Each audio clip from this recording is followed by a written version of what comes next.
Good evening, everyone, and welcome to the February 14th, 2022 public hearings of the Planning Commission on the City of Tampa Comprehensive Plan Amendments. We thank you for attending this meeting. Your comments and participation is encouraged. To minimize feedback in the audio, all participants in the meeting will be muted until it is their opportunity to speak. Planning commissioners should raise their hand or unmute themselves and turn on their camera to indicate that they would like to speak. Please be sure to state your name at the beginning of your remarks for the benefit of the clerk. There will be an opportunity for members of the public to provide comments. When your name is called, you will be unmuted when it is your turn to speak. Please wait until the chair calls on you to begin speaking. State your name at the beginning of your comments and adhere to the time limits. If anyone has difficulties or is watching via HTV and would like to provide comments to be included in the record for local government hearing, please email them to planner@plancom.org. That's planner@plancom.org. For those of you who are not familiar with our process, the meeting will be conducted as follows. The agenda item will be introduced. Staff will give their presentation with a 15-minute time limit. The applicant will be given the opportunity to make a presentation with a 15-minute time limit. Following presentations, members of the public may address the Planning Commission when recognized by the chairman. Public comment will be heard for 3 minutes per person. The applicant will be afforded a 3-minute period for rebuttal or response. Planning commissioners will then ask questions. Public comment will be closed. Then upon a motion, a second, and discussion, a vote will be taken. With that, I'd like to ask the clerk to go ahead and call roll. Good evening, Commissioners. Bernstein? Here. Uzza? Here. Cardenas? Here. Fernandez? Here. Handy? Here. Kress? Here. Lauk? Here. Powell? Powell? Dickerson? Renee Kamen sitting in for Dick. Amber Dickerson. Thank you. Rodriguez? Here. And Joseph? Here. Thank you. You have a quorum. Thank you. All right. The first item of business. Before we get, I guess, to the first item of business, we've had a request put before us by the submitter of the first item of business, action item number 2A, and they're also wanting to move action item 2F to be underneath of action item 2A. So sequentially, we do item 2A and then 2F. But in order for us to do that, we need a motion and a second and a vote from the board members. So I'll make that motion to move A to correspond with F of action 2. all right, so that's a motion from Commissioner Buzzard to move item 2F up to underneath item 2A. Second. It's a second from Commissioner Fernandez from that motion. Is there any discussion from the commissioners? Seeing none, I'll ask the clerk to go ahead and do a roll call vote. Bernstein? Yes. Uzza? Yes. Cardenas? Yes. Fernandez? Yes. Handy? Yes. Kress? Yes. Lauk? Yes. Joseph? Yes. Thank you. Motion carried 9-0. All right, Or thank you. 8-0. Thank you. All right, now we will start with item 2A, and that's TA CPA 21-25 Comprehensive Plan Map Amendment, Tampa Park Property South, and the presenter is Sam Thomas. Good afternoon. Are y'all able to hear me? Yes. Perfect. I'm going to share my screen. Could you speak up just a bit? Some of us are having a little bit of trouble hearing you. No worries. Are you able to see my screen? Yes. Perfect. Good evening. This is Sam Thomas with your Planning Commission. This item for review is TA CPA 2125 Tampa Park Property South. Some background on this amendment: it was privately initiated, small scale, approximately 7.65 acres. The current future land use designation is community mixed use 35, and the applicant is looking to go to the regional mixed use 100 designation. The general location of the site is just northeast of downtown Tampa. It is in the Central Tampa Planning District, the historic Ybor neighborhood, but not within the historic district, and is also within the Central Park Urban Village, which consists mainly of the Encore development. Here's an aerial overview of the subject site and the surrounding area. You can see the subject site highlighted in yellow here. The yellow dash line is the approximate location of the local Ybor City Historic District. South of the subject site is Nucio Parkway and the CSX Railroad. Further to the south is the Selman Expressway and the Channel District. Over to the west is Nebraska Avenue and the Encore development. Further to the west is Interstate 275 in the Tampa Heights area. Down here to the southwest is downtown Tampa. To the northwest of the subject site is Scott Street and Booker T. Washington Elementary School, along with the Robert F. Saunders Public Library. To the north of the subject site is East Avenue, and to the northeast of the site is the heart of the Ybor City Historic District.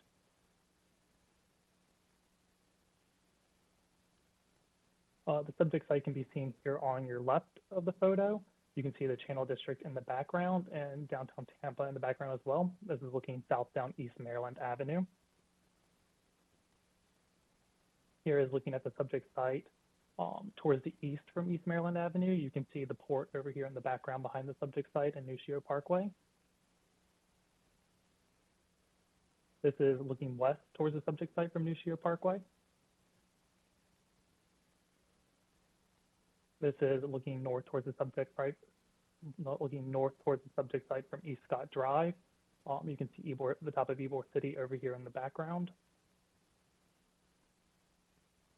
This is looking northwest towards Booker T. Washington Elementary School, and from the intersection of East Scott Drive and East Scott Street, behind the photographer is where the subject site is.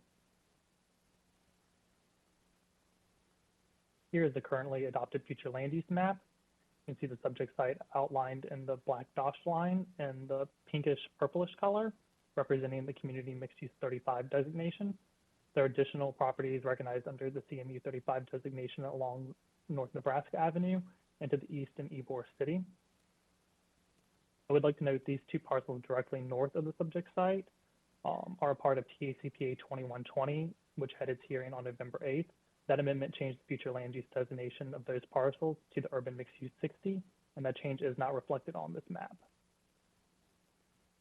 To the south, east, and west of the subject site are parcels designated in the RMU 100 future land use. You can see them in the west and the Encore development. You can see them to the south and the Channel District, and over to the east on the former People's Gas site. The parcels down here to the southwest in the dark maroonish color are parcels designated in the CBD future land use designation. Additionally, to the south, you can see some light and dark gray colors. Those are representative designations of the light industrial and heavy industrial uses.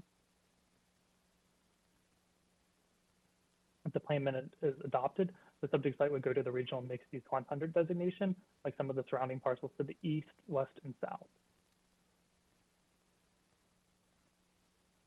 Currently, under the existing CMU 35 designation, the site can be considered for 267 units, or approximately 666,000 square feet of residential or non-residential uses. Under the potential RMU 100 designation, the site can be considered for 765 units, or approximately 1.16 billion square feet of residential or non-residential uses.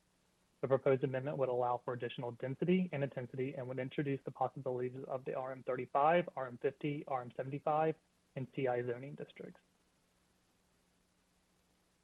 One of the main areas of consistency that we found are that the comprehensive plan recognizes the city's population will continue to grow and housing opportunities should be created to meet the needs of its present and future populations, utilizing vacant, infill, and underutilized land. As the city continues to develop, it is essential to target growth in areas of the city with existing infrastructure and that serve employment opportunities and transit. Additionally, parcels designated in the RMU 100 area are located directly to the east and approximately 400 feet to the west of the subject site. The proposed amendment to the Regional Mixed Use 100 will provide continuity between the existing RMU 100 designated parcels and would continue to provide sensitivity to areas planned for lower intensity land uses primarily located to the north of the subject site. Lastly, with the subject being located in the periphery of the local Ybor City Historic District. Any proposed development on site would need to ensure that it does not adversely affect the integrity of the historic resources by creating an appropriate development transition that is integrated, compatible, and in character with the surrounding areas. Based on those findings, the Planning Commission staff recommends that the proposed map amendment be found consistent with the Imagine 2040 Tampa Comprehensive Plan. That concludes my presentation. I'm available for any questions. Thank you. Thank you for the presentation. Does the applicant have any presentation? Yes. Please go ahead. Okay. Alex Shaler, 400 North Ashley Drive. I'm going to share my screen.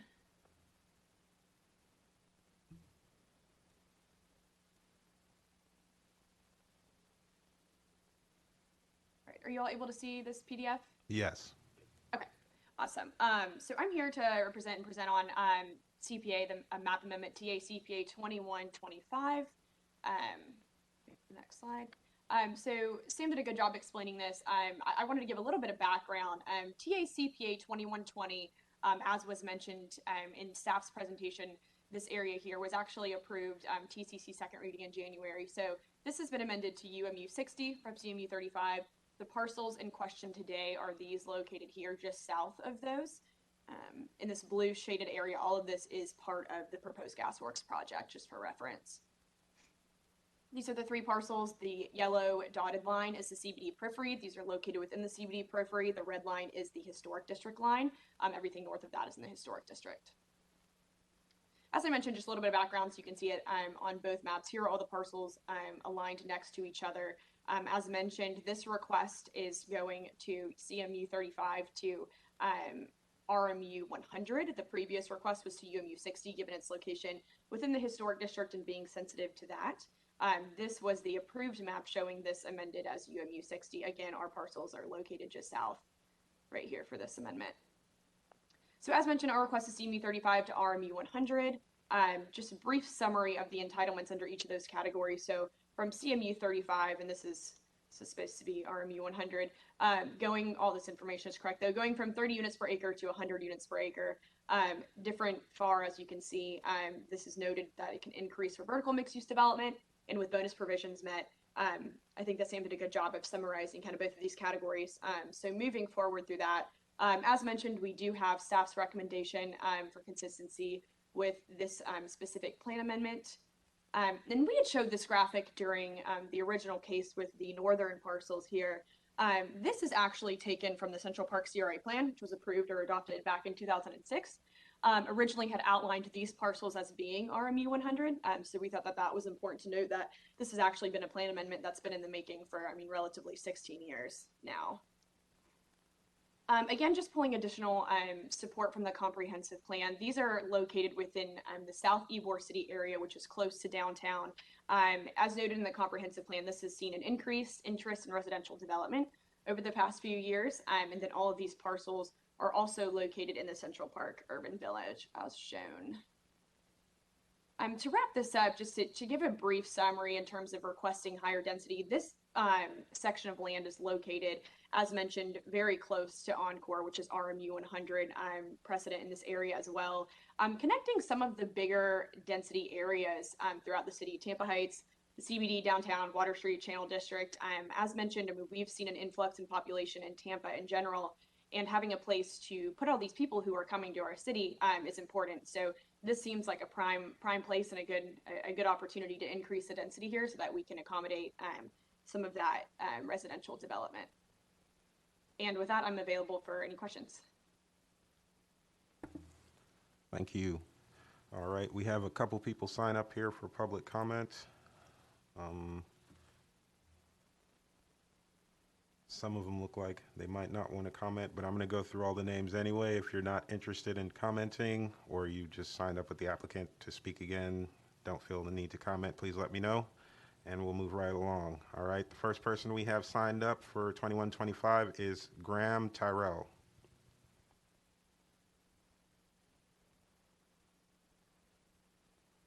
Graham has not signed into the meeting. Okay, thank you. And I also wanted to remind everyone 3 minutes per person for the comments as we go forward. The next on the list is John Cleary.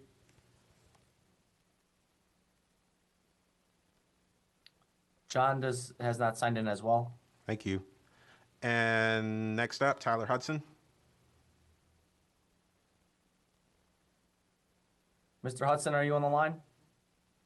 He is not. I think most of these were from our project Okay. team. And next up is Alex Shaler. That's me. Okay. All right, that's all we had signed up for the public comment for this item. So with that, I will turn it over to the planning commissioners if there are questions or comments on this item. Not seeing any in the room. Let me check on the WebEx for hands raised. Not seeing any online. I will go ahead and close public comment and open it up to motions on this item from the commissioners. I make a move, we find TA CPA 2125 consistent with Imagine 2040 comp plan and forward to the city of Tampa. All right, that's a consistency motion from Commissioner Buzza, I'd second that motion. second by Commissioner Bernstein. Is there any more discussion or questions or comments on this item from the commissioners? Seeing none, I will ask the clerk to go ahead and do a roll call vote on this item. Bernstein, Yes. Buzza, Yes. Cardenas, Yes. Fernandez, Yes. Andy, Yes.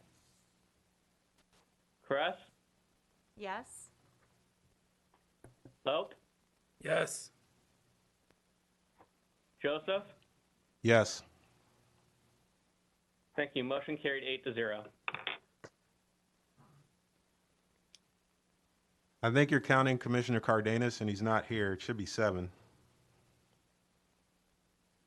I'm sorry, somebody responded for him during the roll call. Yeah, I think Commissioner Fernandez is hearing you as Fernandez and responding for Cardenas and Fernandez because alphabetically they're right after each other. So you might want to go back and check your numbers. Cardenas is not here. He's absent. So there should be no votes from Thank you for the Commissioner Cardenas. clarification. For the previous motion, that was to move F to after A. Yeah. That motion carried 7-0. Yes. And then for 2A, that motion carried 7-0. Okay. Thank you. Thank you. All right. Now, on to our next item, which just got shifted. Wait, motion just carried? Yes. Thank you for the information in the presentation. On to our next item. All right. 2F, which we shifted up now. TACPA 21-30, Comprehensive Plan Map Amendment 2015, 2017, Maple Avenue, and 2020 Oakwood Avenue. And the presenter is Jennifer Malone. Jennifer Malone with your Planning Commission staff. I'm here to present on TACPA 21-30, located on Maple and Oakwood Avenue. This is in the Central Tampa Planning District within the Palmetto Beach neighborhood, and the entire site is located in the coastal high hazard area. Here's the subject site outlined in blue. It is located west of South 22nd Street. It's 3 parcels, so 2 of them are on Maple Avenue and 1 is along Oakwood Avenue, and we have South 20th Street. The west of the site, these are industrial uses. That South 20th Street is kind of the transitional line, so we have a lot of industrial uses. Past South 20th Street, some single-family detached along Maple and Oakwood, some commercial uses along South 22nd, and then we have McKay Bay to the east of the site. It is a privately initiated amendment at about 0.53 acres, and the request before you is from Transitional Use 24 to Community Mixed Use 35. I have some subject site pictures. This is the site along Oakwood Avenue facing north. This is the intersection of Maple Avenue and South 22nd Street. This is Maple Avenue facing east. The subject site is on the right-hand side of the screen. And then this is just a view of the single-family homes along Maple Avenue. Subject site was behind the photographer. So this is the adopted future land use map. We can see the transitional use 24 is that salmon-y color along Oakwood and Maple Avenue. To the east is community mixed use 35. That's the pink that allows for commercial general uses. To the west of the site is light industrial and heavy industrial, the gray, light gray, and dark gray colors. There's also some residential 10 to the north, and a little bit of remaining residential 20 to the east. So this would, the proposal would request the community mixed use 35 on the site, as we see here proposed. This would increase the amount of dwelling units from about 12 to 18, and it would increase the amount of square footage from approximately 34,000 to about 46,000. But that square footage in the community mixed use 35 designation can be utilized for either dwelling units or non-residential. So the proposed amendment would allow for additional dwelling units on the site and a greater intensity of non-residential uses. The plan amendment would remove the ability to develop the site with industrial general zoned uses. Industrial general zoned uses are allowed in the transitional use 24 future land use designation. They can be considered. The Planning Commission staff did find this inconsistent with some comprehensive plan objectives and policies. So typically the comprehensive plan does support increased densities to support a mixed use development pattern and residential infill, but the plan really promotes that those being proximate to transit and services, and there is no transit located on Palmetto Beach, and there's limited services nearby. So in short, this is not necessarily an area of the city that the plan promotes that infill development. Secondly, the plan is, while the plan is generally supportive of reducing the transitional use 24 future land use category, we must weigh that balance has to be, that objective needs to be balanced with other policies and objectives in the comprehensive plan. So the plan states that any increased population increases shall be directed away from the coastal high hazard area. So this would be doing the opposite. It would be increasing the residential development in the coastal high hazard area. So the site also already allows residential development, which would be comparable to the anticipated development pattern surrounding the site and would not cause that net increase in density because the plan is already planning for that residential development that's currently allowed on the site. Further, the proposed plan amendments in the coastal planning area shall demonstrate no negative impacts on hurricane evacuation times, routes, and shelter demands. So maintaining and improving evacuation times is critical and that the county is currently not meeting its evacuation level of service. So while residential development is appropriate for this area, the request for additional density above what is currently permitted is inconsistent with the comprehensive plan. So that is staff's recommendation. I know that the City of Tampa staff is on the line. I think they're available for questions, and I will, that concludes my presentation. Thank you. Thank you. All right. This was private, right? Does the applicant have a presentation? Yes. All right, please go ahead. Okay, let me share my screen again.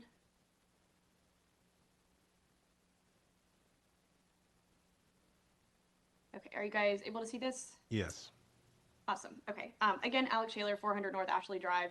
I'm here to present TACPA 2130. Let's see.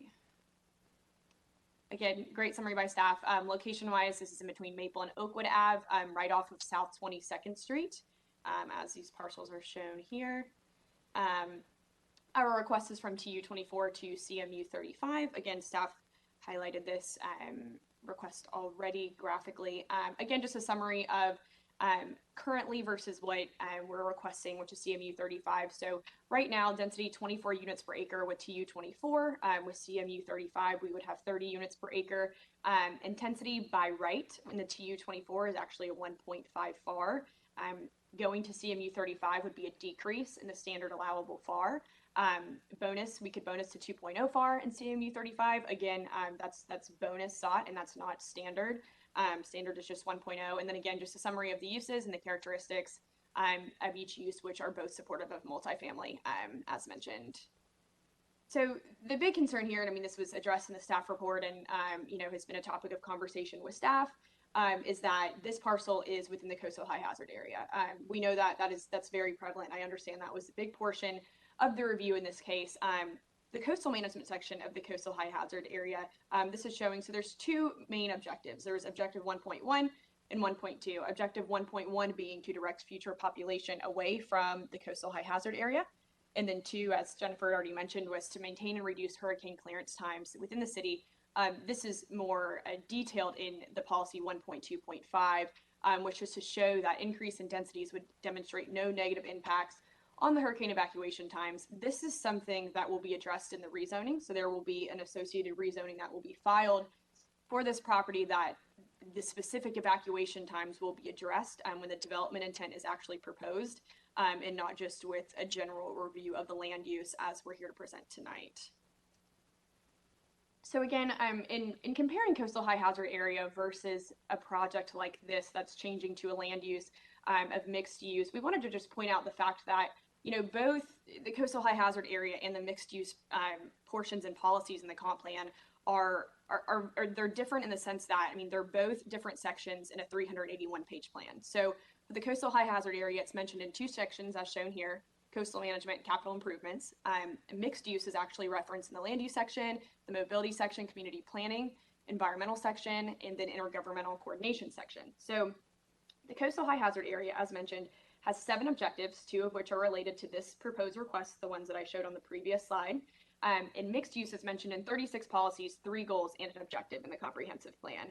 Understandably, both are very important and part of the comprehensive plan, but just pointing out that, you know, in different references, you have to look at the plan as a whole and all the different policies combined and not just a single section. So in saying that, the coastal high hazard area as it relates to this specific project, there are some unique attributes of this application that beg consideration in the sense that, one, this is a moderate increase in density. So we're going from TU 24 to CMU 35, which is skipped down a couple bullets here, but that would allow for 18 dwelling units in comparison to the 12 dwelling units that are currently permitted. So very small increase in number of dwelling units permitted between the land use categories.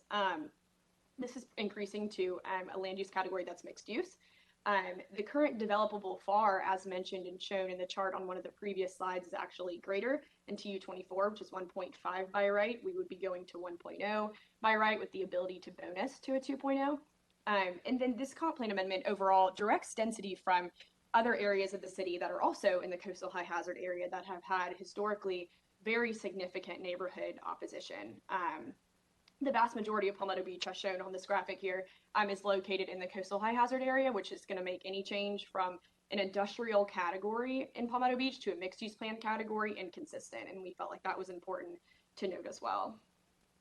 Another big, a unique attribute of this application is that these subject parcels, as well as this parcel outlined in the dotted red line, that's CMU 35, they're all owned by the same entity. So they're all owned by Palmetto Bay Point LLC.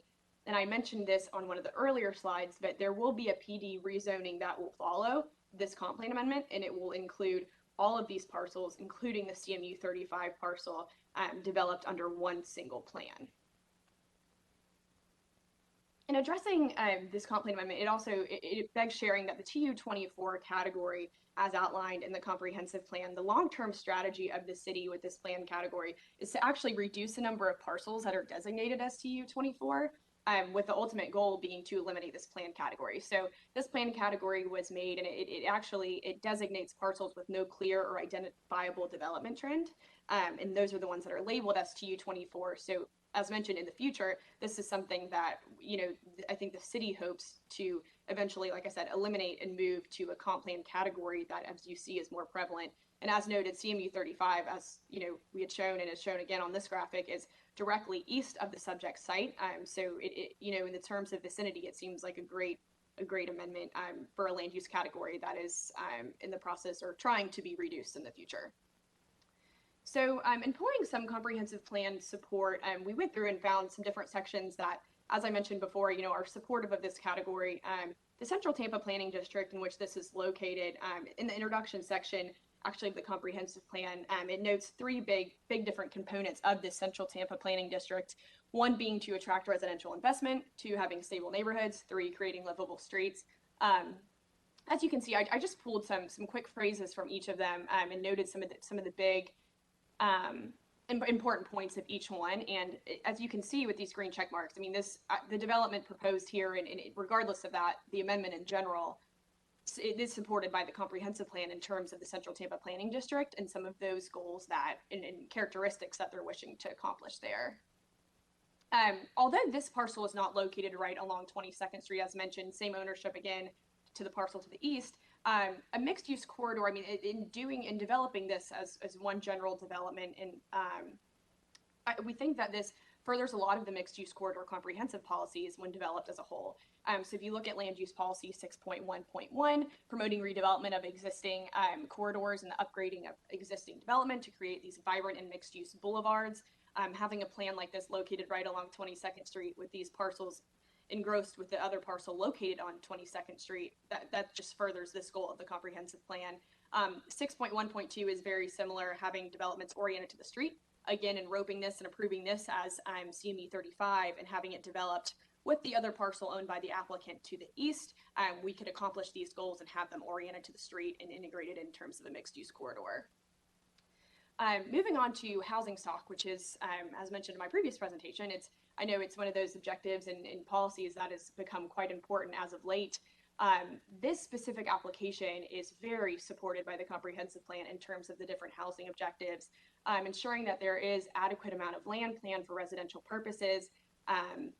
Land use policy 9.8.1, using moderate density multifamily zones such as this, in making these encouraging infill projects and conversions of, existing rundown buildings and having it, be, like I said, a vibrant new development along a mixed use corridor in an area that hasn't seen that many in the past.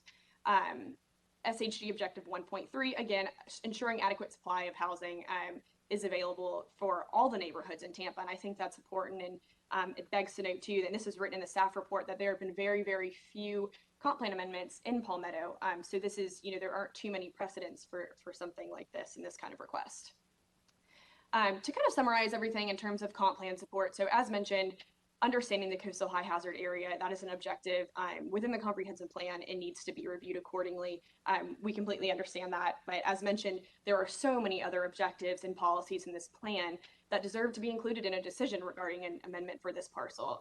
As mentioned, roping this in to be along a mixed use corridor, the elimination of TU 24 entirely. I mean, the housing alone, having enough housing to support this population increase in Tampa in general, all of these support this kind of application. And as mentioned, that's just the one single negative of the fact that, yes, this is located within the coastal high hazard area. The applicant is aware of that, but we're very, very confident in the fact that we are promoting so many other policies and objectives of the comprehensive plan.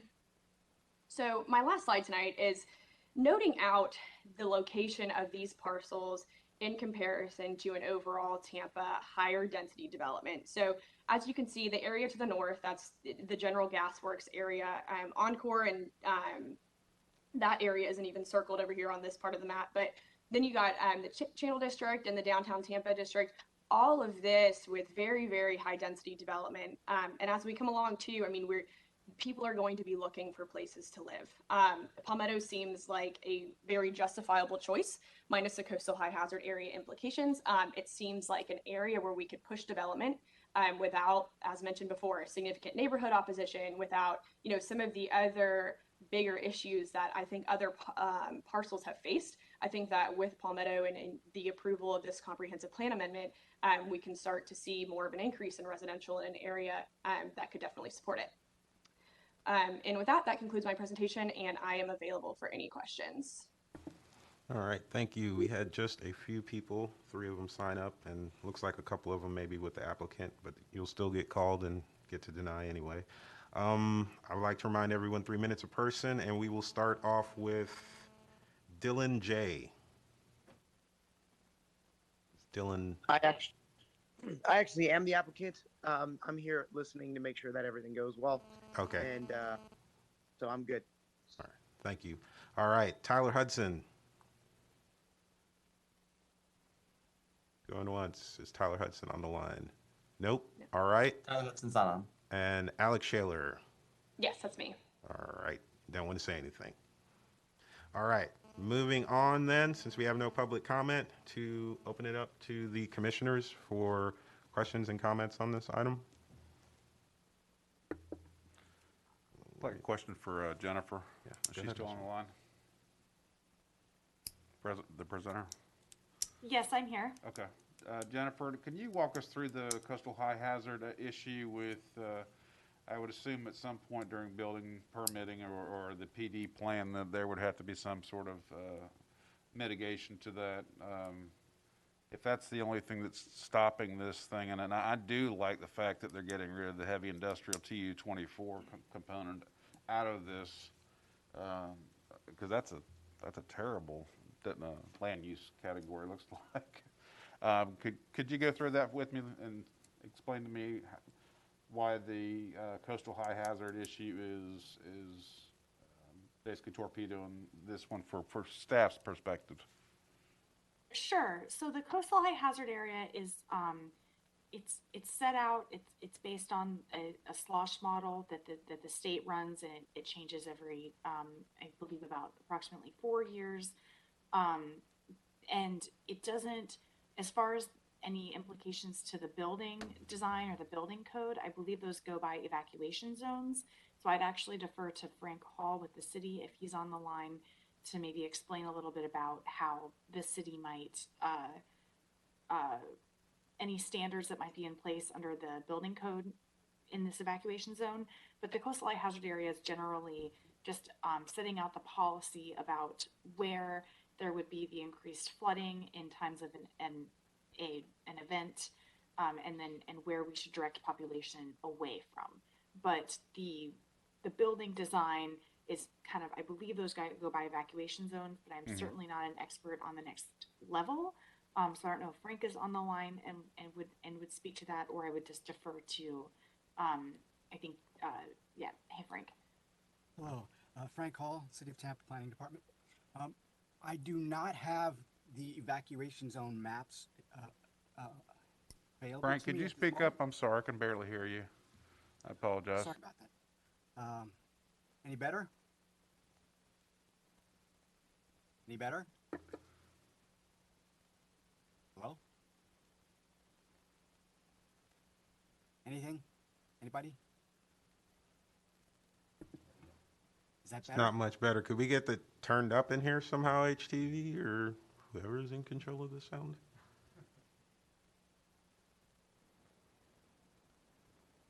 Hello?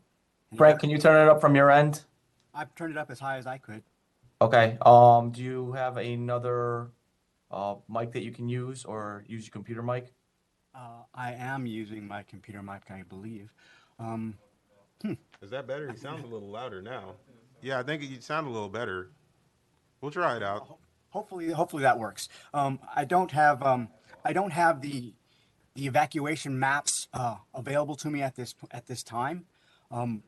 But if becomes a bigger issue, I can pull those up and try to get them to you as soon as possible. But I don't have those evacuation maps available to me. This is Jennifer Malone again. Frank, that is in evacuation zone A. I don't know if that helps on your end. And I would also just like to clarify that the transitional use 24 allows industrial general zoning, not industrial heavy zoning.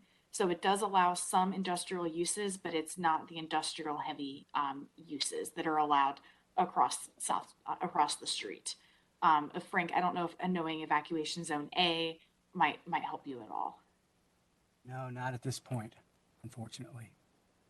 Well, and then the reason I asked that about the coastal high hazard being such a big issue was that, you look at Treasure Island, you look at all of Pinellas beaches, they're all 30, 40-story condo towers.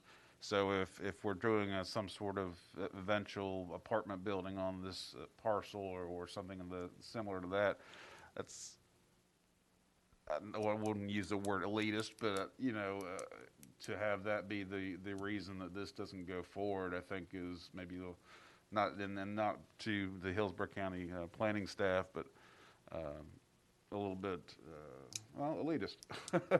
That we build up all the beaches with high-rise condos, and if we're trying to do some intensification of residential uses or get out of some of the heavy industrial to protect that residential, I would actually be in favor of moving forward with this opportunity.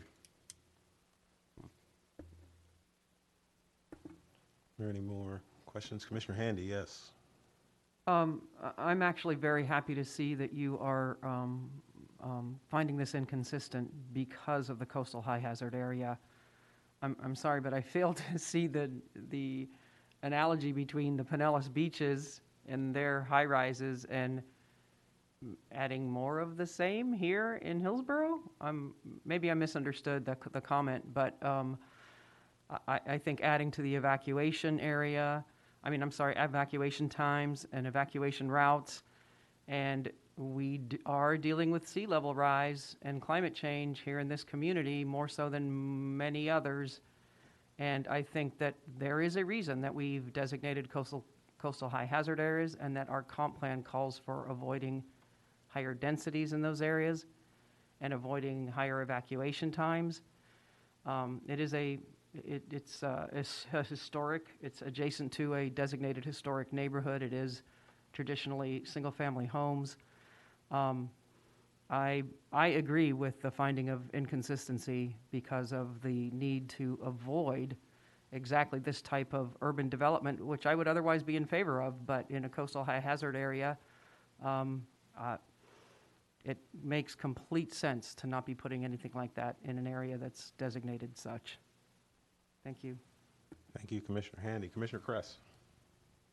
Yeah, this is kind of a tough one. My question, I think, is for Planning Commission staff, and I don't recall another inconsistency recommendation based solely on the coastal high hazard area. Steve's shaking his head. Maybe you feel the same. Has that come up in the past that you can recall?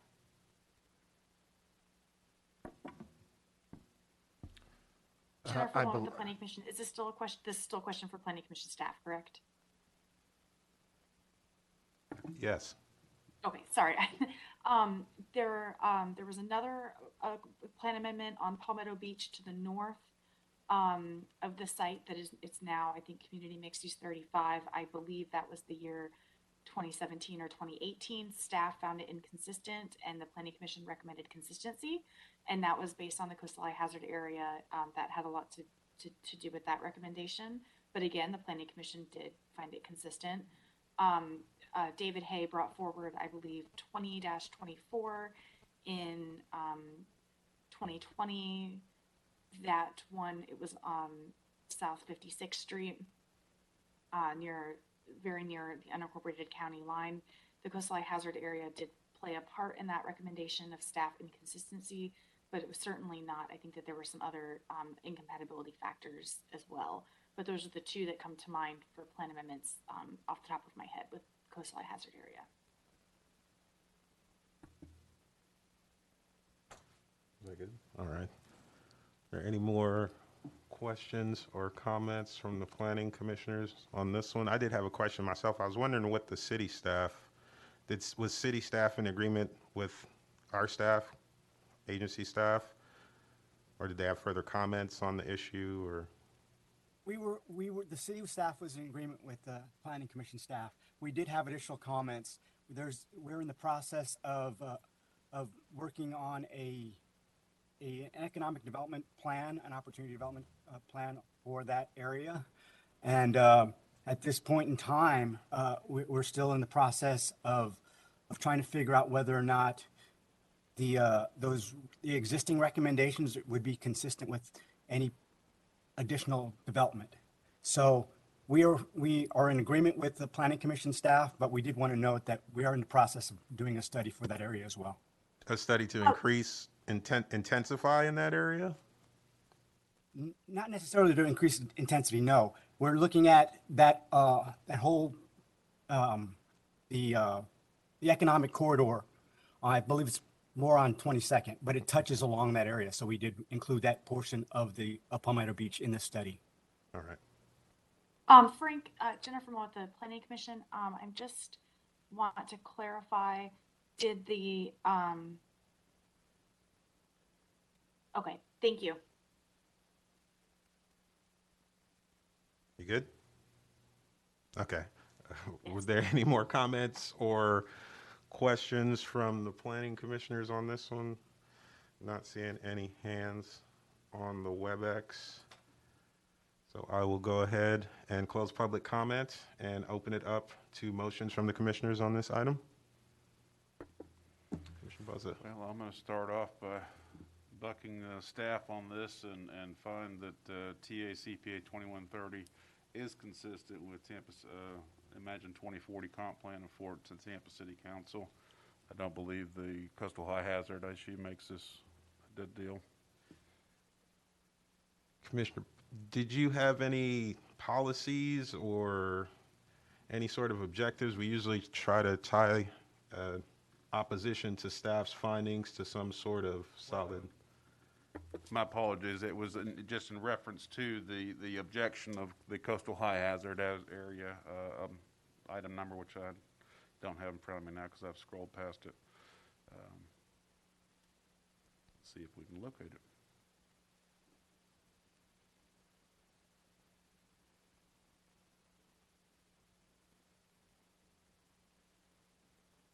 I guess that is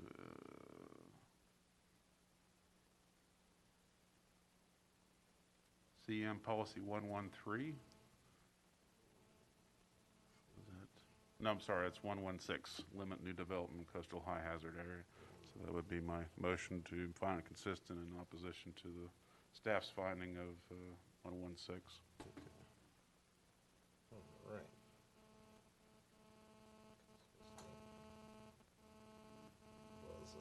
All right, 1.1.6, not 11.6. Okay. All right, that's a motion of consistency finding, right, based on coastal management 1.1.6. Motion by Commissioner Buzza. Is there a second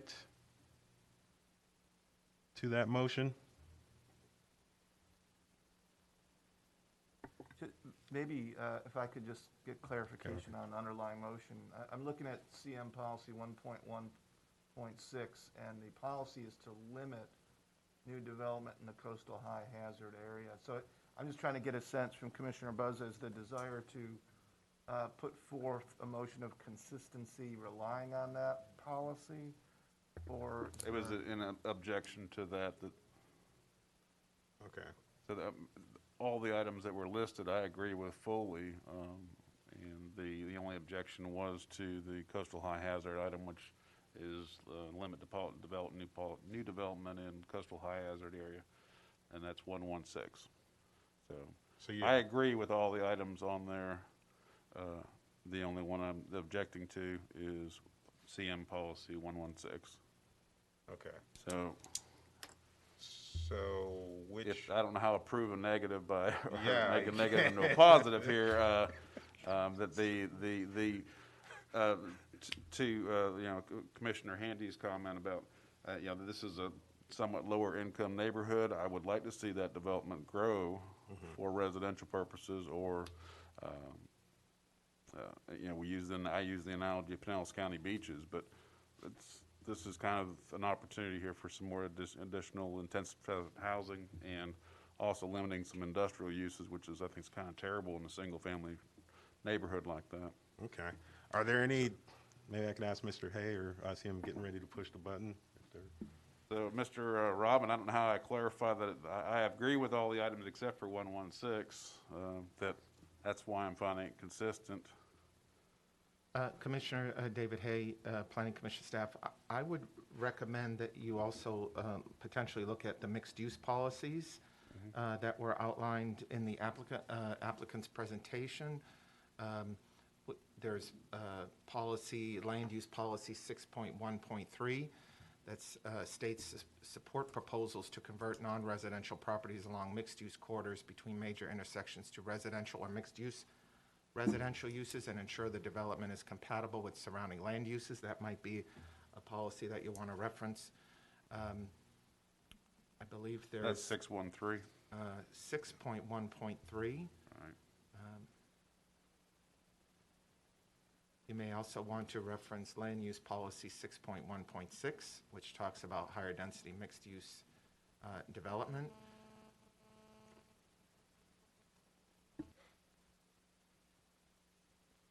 And potentially land use policy 6.1.10.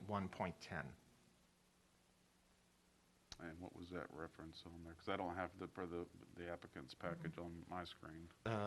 6.1110. 1.6110. 6.1.10, land use policy, that states promote densities, mix of uses, and transportation improvements that support walking and the use of public transportation. Gotcha. Okay. So, Mr. Chair, I think we'll have to do a revised motion. Okay. I'd like to fund TACPA 21-30, consistent with the Imagine 2040 comp plan forwarded to the Tampa City Council and reference 6.13, 6.16, and 6.110, and forward to Tampa City Council. All right, sounds good. We have a motion of consistency finding by Commissioner Buzzer referencing land use policy 6.1.3, 6.1.6, 6.1.10. Do we have a motion, a second to that motion? Second. Commissioner Lauk seconds that motion. All right, is there any more discussion of this item from the commissioners? Commissioner Handy? Yes, I'd like to point out that LU policy 6.1.10 promotes densities, mixed uses, blah, blah, blah, that support walking and use of public transportation. One of the things that the staff found inconsistent was that the nearest public transportation resource was over 1.3 miles away from this community. I would argue that if it is indeed a depressed, an economically depressed area, we are even more dependent upon public transportation, and we need to be careful about approving higher densities on top of the coastal high hazard area, and thereby putting these lower or perhaps economically depressed areas even at higher risk and at the higher evacuation timeframe issues. So I do not see where that, and again, I would just side with staff on the inconsistencies because of that distance to public transportation per LU 6.1.10. All right, thank you, Commissioner Handy. Were there any more comments on this item before we vote? Seeing none, seeing no hands raised online, I will ask the clerk to go ahead and do a roll call vote on this item. Bernstein? Yes. Buzza? Yes. Hernandez? Yes.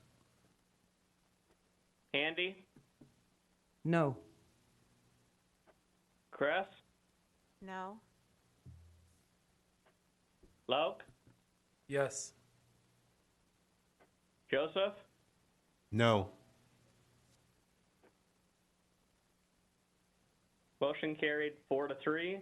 Commissioners Handy, Kress, and Joseph voted no. One more time, who voted no? Handy, Kress, and Joseph. All right, thank you. All right, moving on to our next, I thank you for the presentations, and moving on to our next item.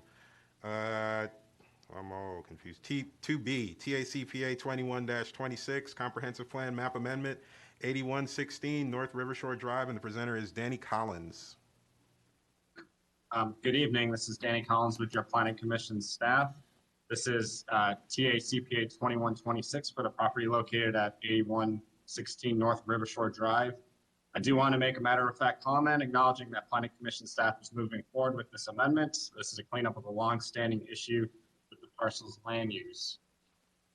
This is a publicly initiated amendment by the Planning Commission staff.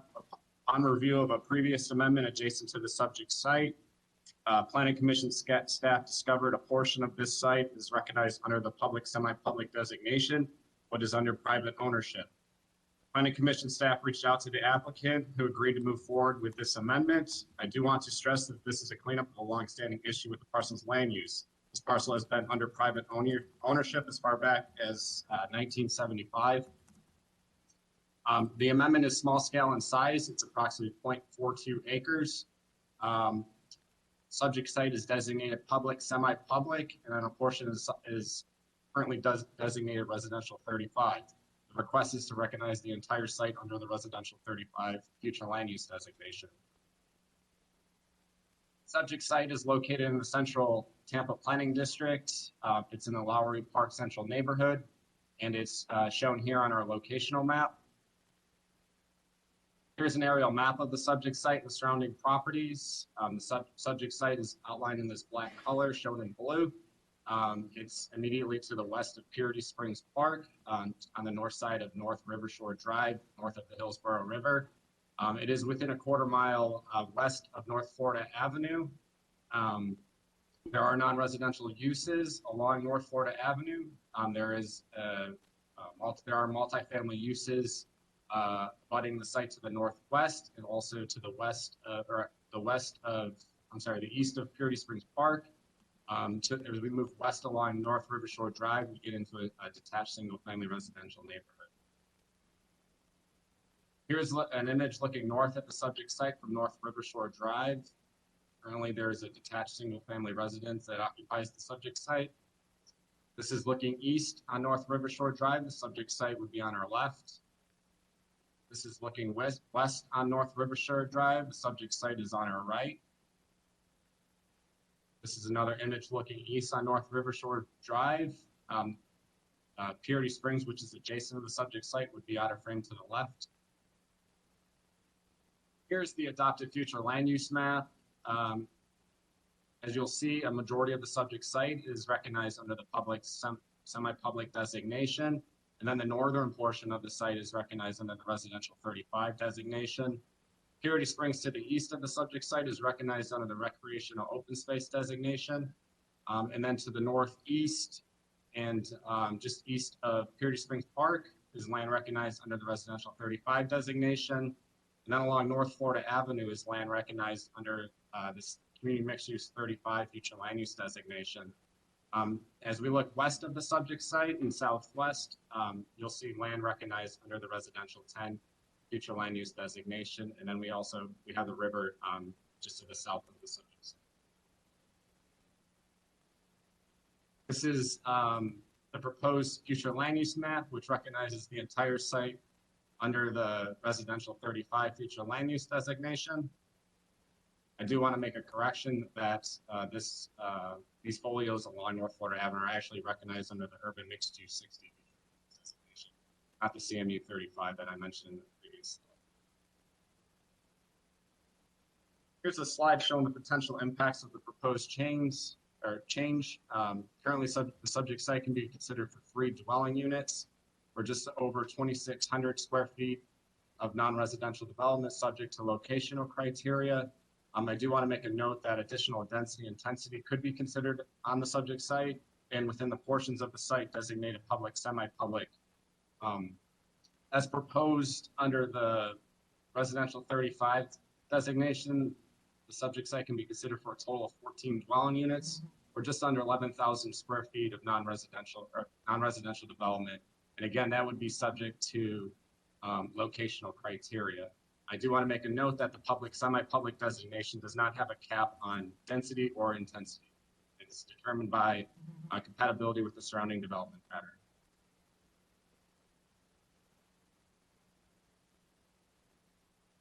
Planning Commission staff reached out to our partner reviewing agencies. There were no objections to the request. The Planning Commission staff reviewed the request for consistency with the comprehensive plan and found it consistent with a number of policies. The request will encourage a diverse housing stock in neighborhoods to accommodate a wide variety of housing types. The Planning Commission staff found the request to be consistent with the housing policies, which seek to ensure an adequate supply of housing is available to meet the needs of Tampa's present and future populations. Planning Commission staff also found the request will promote additional residential infill development, especially in proximity to employment services and transit. The subject site is within a quarter mile of transit, which is located along North Florida Avenue and just north of the Seminal Heights Urban Village. The comprehensive plan seeks to direct the highest share of growth to the urban villages, though this is outside the urban village. It is just north of that boundary.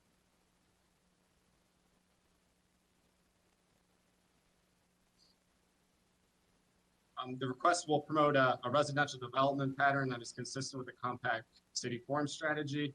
And finally, the request for the R35 is comparable and compatible with the surrounding development pattern. A portion of the subject site is currently recognized under the R35 designation.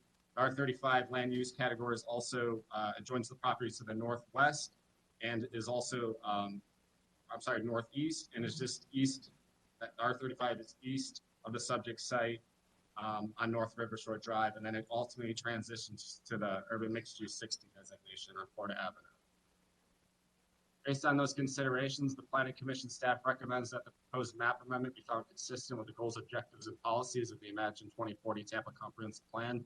That concludes my presentation. I'm available for any questions.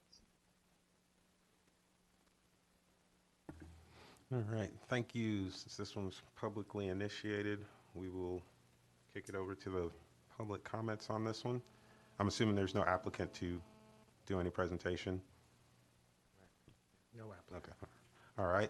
First up for public comment, we have, and I'd like to remind everyone, because we have quite a few people signed up here, 3 minutes per person, and if your name is called and you're with someone who doesn't want to talk for any reason, feel free to just say you don't want to talk. But we'll start out with Trevor Price. Good evening. Can you hear me? Yes. Yes, I reside at 7808 North River Shore Drive, and I oppose the plan amendment for 8116. I feel that this is in conflict with the current city zoning of single family and is incompatible with the single family fabric of River Shore Drive. On the map previously displayed, you see that this parcel of land that currently has a single family unit, and the proposal would allow for up to 14 units on that parcel that is adjacent to the Purity Springs Park. From what I understand, this agency request is to clean up a designation error that occurred back in the 70s on a small portion of this parcel of property. I feel that there's quite a bit of confusion, and I apologize, I'm hearing some feedback on my phone, but I believe that there's some confusion, and again, rectifying a prior designation error shouldn't necessarily expand multifamily designation on a parcel of property that is, in essence, the gateway to the single family fabric of River Shore Drive. The prior images that were displayed show very little of the multifamily that is present for the J.L. Young Apartments, that all actually have egress onto Florida Avenue and not onto River Shore Drive. And I have actually environmental concerns about the density of that incredibly small lot with that high of a density negatively impacting the Purity Spring that empties into the Hillsborough County River. And I appreciate you allowing for public comment and my opposition to this land use amendment change. Thank you for your comments, Mr. I feel Price. that the designation should be RS10 for single family residential, which is more compatible with the city zoning and the actual current structure. All right, thank you for your comments, Mr. Price. Moving on to our next person, we have Brett Azarelli signed up. Brett Azarelli on the line.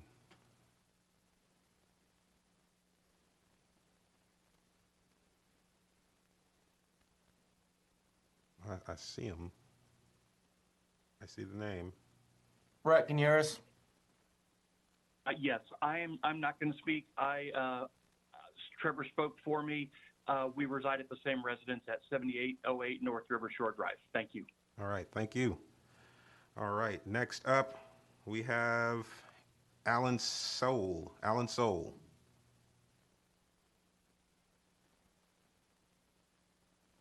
Alan, are you there?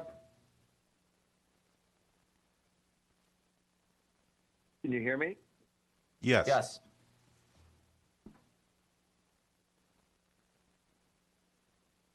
Can you hear me now? Yes. Okay. My name is Alan Soule, and together with Ken McCormick, my partner, we own the property next door to the subject property. We live at 8112 North River Shore Drive.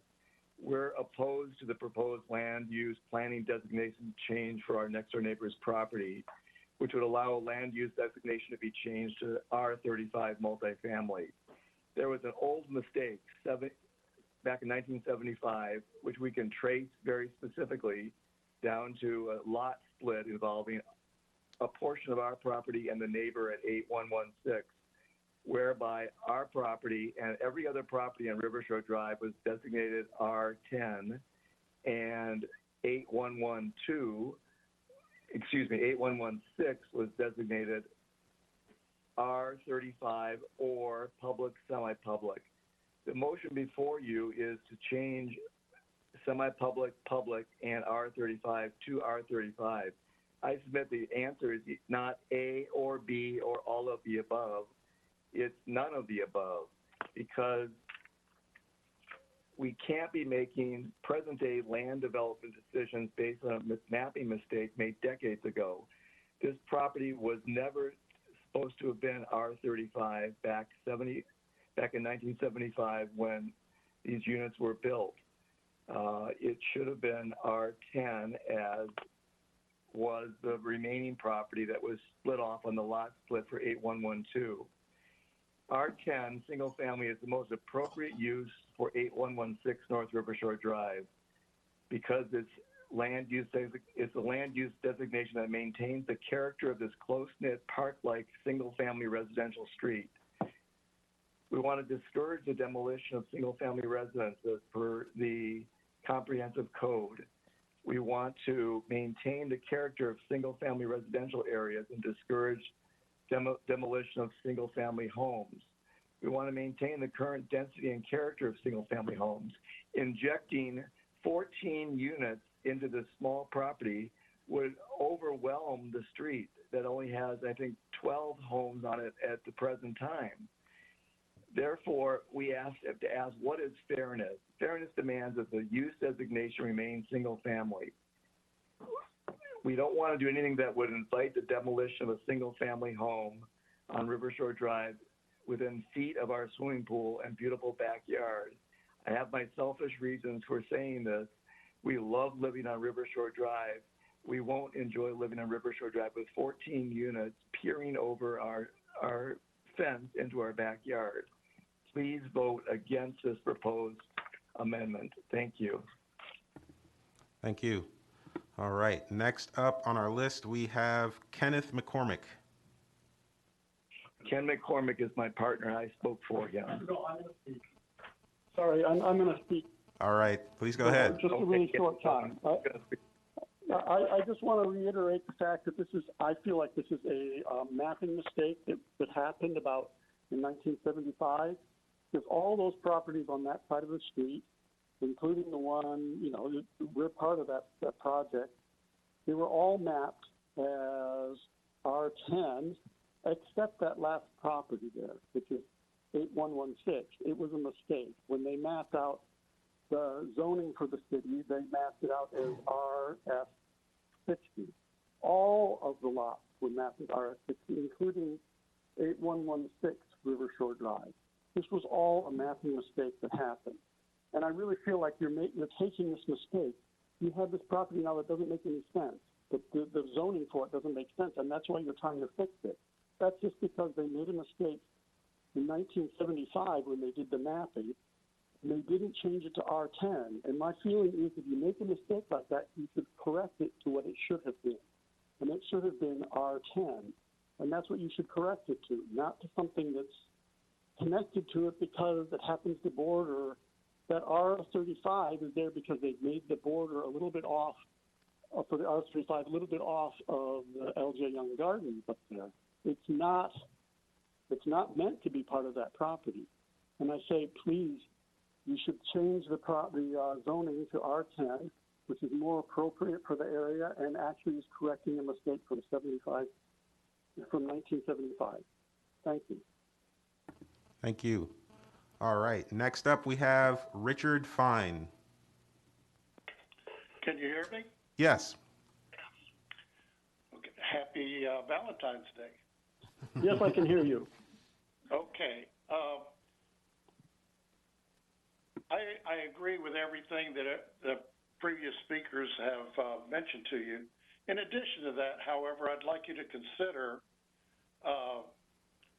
if you do pass this. I'm sorry, but can you identify yourself for the record? Richard Fine, 804 West Kirby Street. I'm at the curve of River Shore and Kirby. Thank you. Yes. Anyway, I wanted to point out that in addition to their concerns, our concern is traffic pattern. Right now, on out of the Lowry Park area, there's a city staging area where they have the trucks that trim trees with their boom and all of the paraphernalia that goes with collecting limbs, trash, and so forth. And they start at 7:30 in the morning. They travel west on Kirby off of North Boulevard all the way to Florida Avenue on River Shore. And then in the evening around 3:30 to 4, they all return. In addition to that, people have found that it's an easy egress and ingress from Florida Avenue to North Boulevard or North Boulevard to Florida Avenue, which puts a lot of burden on these two streets. In addition, on sometime in the mid-2000s, they increased or upgraded the sewer system from Rome all the way to the river here at the end of West Kirby. But they didn't improve it from Florida Avenue to the pipe going into West Kirby. So as a result of that, if you do change that designation or allow it, then that's going to be additional sewage. And there was going to be a sidewalk that was going to extend from Florida Avenue at that sidewalk all along River Shore and up through Kirby to North Boulevard, connecting into that sidewalk. And that was supposed to start in September, and we find that there's not enough budget to do that. The reason I'm bringing all these things up is that if someone builds there and they have to connect to the sewer, all they're going to pay for is connection fees. And then we're going to be left with an inadequate sewer that there's no budget to accommodate. So I just would like you to take that into consideration along with the other comments. Thank you. Thank you. All right. Next up on the list, we have Andrew James Banish. Yes, hi, good day. First of all, I'd like to thank the Planning Commission for the opportunity to speak today. My name is Andrew Banish. I reside at 8102 North River Shore Drive. I would like to make some comments that I hope discourage the proposed future land use designation of R35 at 8116 North River Shore Drive. First of all, should the lot be permitted to densify, I'm concerned that those incoming renting residents might not have the long-term interests of the neighborhood in mind or at heart. First of all, I believe it to be inconsistent with the single-family residential makeup of the neighborhood, but I'd also like to express environmental concerns. As you see on the map, the 8116 lot overlooks Purity Springs Park. There's been an ongoing struggle with many of the people that visit the park. A significant portion of those visitors do prefer to litter, to destroy the environment, and to leave the mess for the neighborhood homeowners and or the city to clean up. There's been, as I have seen it, very little enforcement of the Pour to Litter law. which by my understanding has a minimum fine of $100. In my 5+ years as a homeowner in this neighborhood, I've not seen a single citation issued for littering at Purity Springs Park, and I think that's a shame. I believe that the addition of a multifamily dwelling with its added population, along with the growing population of the greater Tampa Bay area, would exacerbate this trash and pollution problem in our neighborhood at the park, put additional stress on the environment, and eventually require costly resources from the city to properly monitor, manage, and keep that park clean. Let us not forget what happened to the old sulfur spring several hundred yards away from this site, shut down some years ago due to environmental degradation. It's now beyond the point of restoration, beyond the point of rehabilitation, an environmental treasure now lost forever. I pray that that doesn't happen to Purity Springs, but I think an adjacent multifamily dwelling could put that park on the path towards a similar fate. Next, I'd like to emphasize my concerns about what higher density would mean for the safety of the neighborhood residents. Echoing Mr. Fine's comments, there's quite a fair amount of traffic already on River Shore Drive, with it being used as a popular through street connecting Florida Avenue with North Boulevard. Issues with speeding, there's been several signs posted. I don't believe that they've curtailed the problem at all, but I believe a multifamily dwelling at 8116 would pose an elevated risk to the area residents, given the proximity to that already congested River Shore corridor between the lot and Florida Avenue. Frequently, and I mean by frequently, I mean daily, there are numerous vehicles parked on both sides of River Shore Drive at Purity Springs Park, both on the park side and on the river side. Either people visiting the park or fishing off the riverbank, but these parked vehicles create a channel that funnels traffic into a narrower and narrower path. The River Shore Drive was originally or set to be part of that Green Artery Bike Path project. So we were set to receive a portion of the county's tax revenue for infrastructure. That was struck down by the Supreme Court, so we're no longer getting what would have been sidewalks and a few sets of speed bumps. As a result, there are Mr. no Banish, sidewalks. I'd like to ask you to go ahead and wrap up your comments. We were trying to keep it to 3 minutes per person to keep it fair for everyone who's given comments. So I'd like you to go ahead and close your comments and wrap it up. Thank you. Thank you. That concludes my comment. Thank you. Thank you, sir. All right, next up on the list, we have Michael Rice.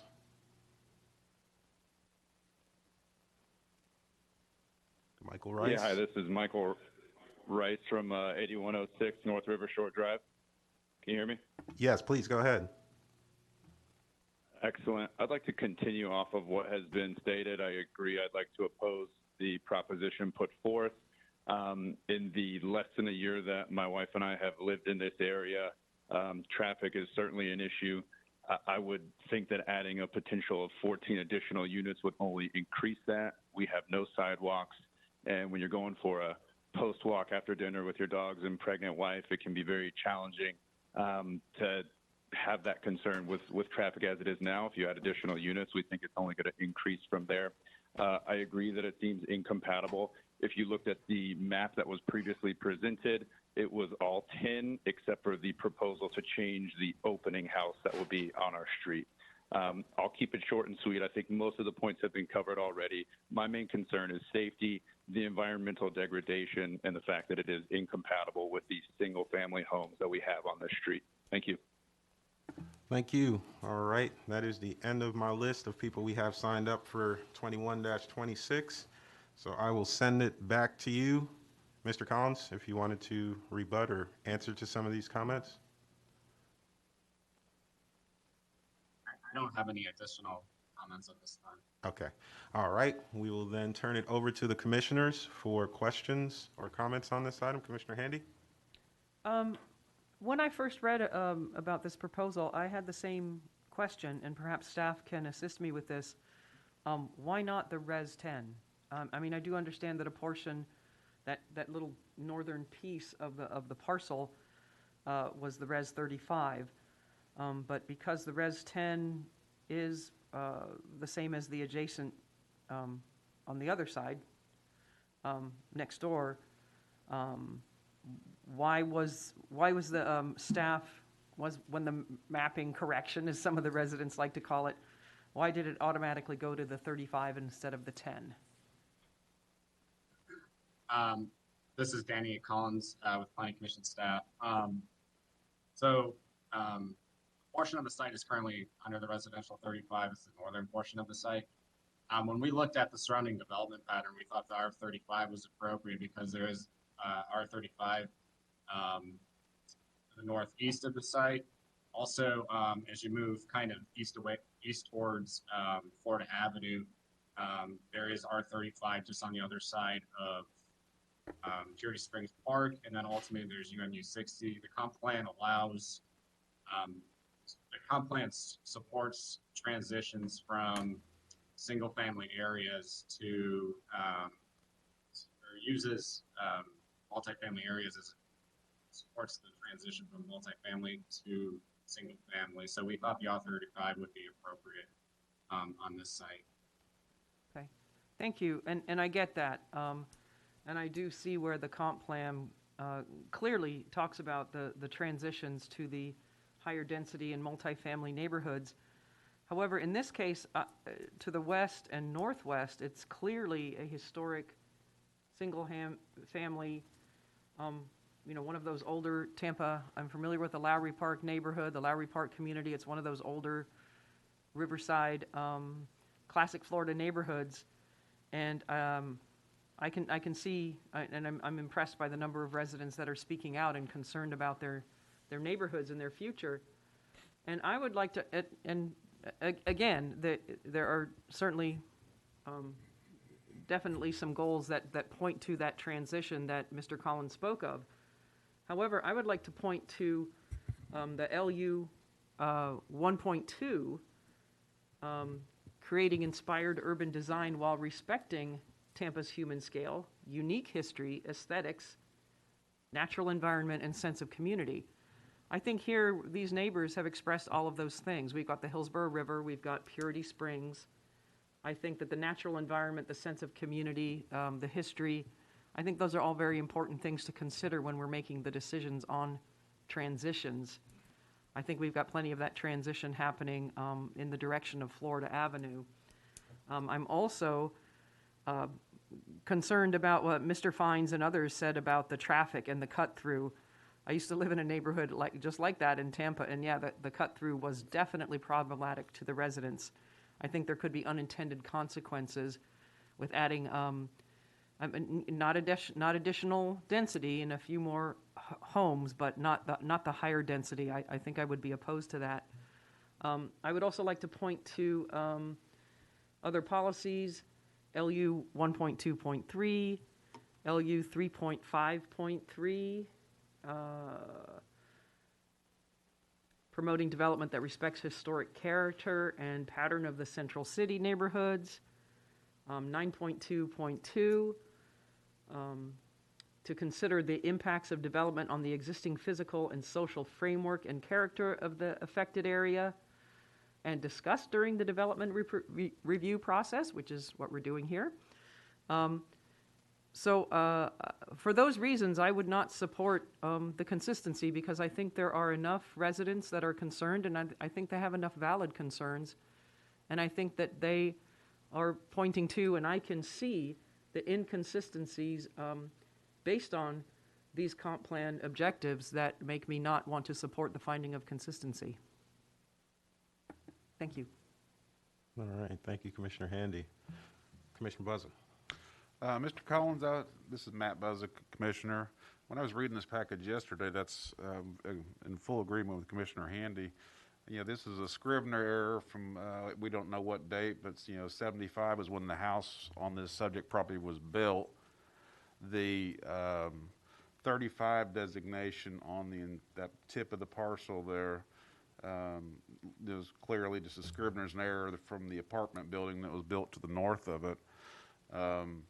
Since there is that city park just to the east of the subject property that really is a perfect buffer, why would we not consider the R10 designation to maintain what is to the west and to the south? Because you have a natural buffer with that city park.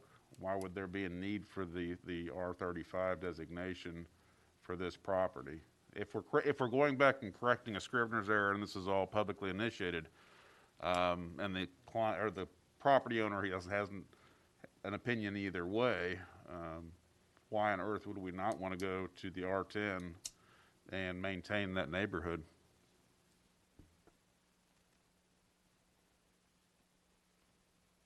And again, this lot is so small, you're not going to have a huge apartment building on it, but there's no need to even have the 35 designation on the parcel.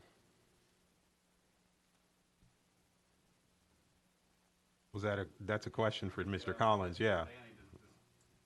I'm sorry, that was a question for Danny to see, other than the transition, you have the city park. Is the city park not sufficient transition to the R35 to the east?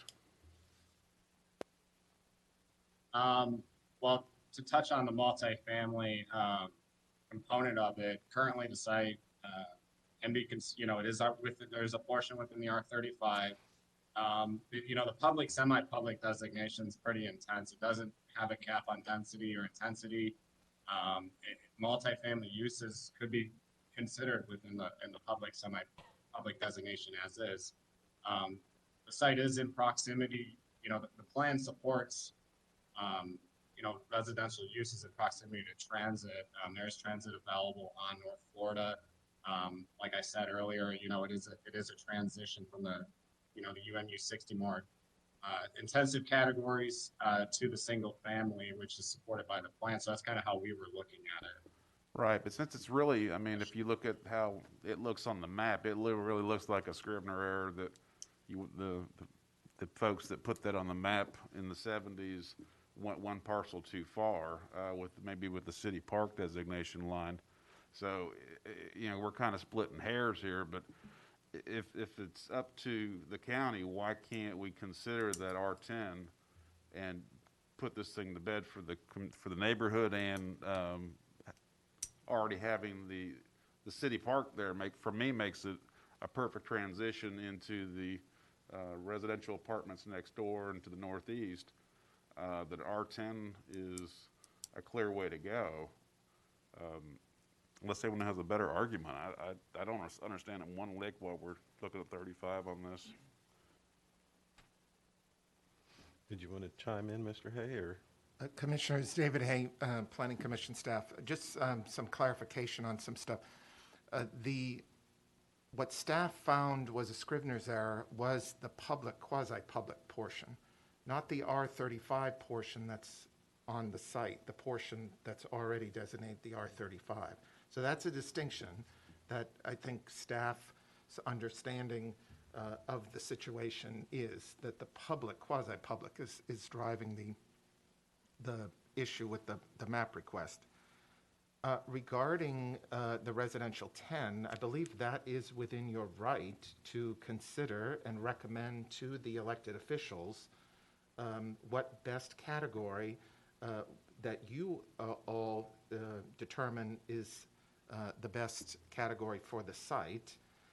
Tracy and I chatted, and we do not see a reason why that would hinder your recommendation in any way of either recommending this as consistent or recommending an alternative to City Council. Okay.